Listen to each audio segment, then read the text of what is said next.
how to raise a lady. Ibyo nabyo barabyiga se cyane. Nta kintu umuntu atiga kuri iyi si kugeza umuntu ageze mu irimbi, ngira ngo birashoboka ko n'umuntu agerayo nabwo akavuga ngo ese burya mu irimbi nuko hameze. Umuntu ahora yiga. Umukobwa wanjye agejeje imyaka 3 n'igice, ntabwo ndimo kumurera ngo azabe umukobwa mwiza, ndimo ndamurera kugira ngo azabe umugore mwiza ubereye igihugu. Turimo turarera igihugu.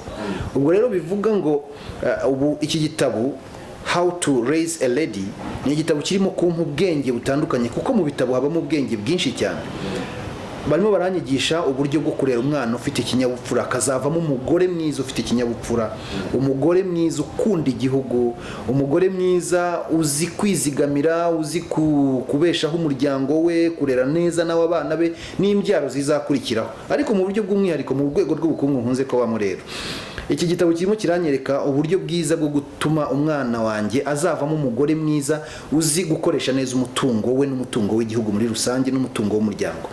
Ibi rero bikaba birimo kumfasha kwiga neza, nashishikariza n'abandi bantu kuba bashaka igitabo nk'iki ngiki, yaba ari ikigisha kurera umugore mwiza ubereye igihugu, ariko no kurera umugabo mwiza ubereye igihugu, kugira ngo tuzagire igihugu cyiza tugisigare cyiza kurusha uko twagisanze. Turimo turarera igihugu.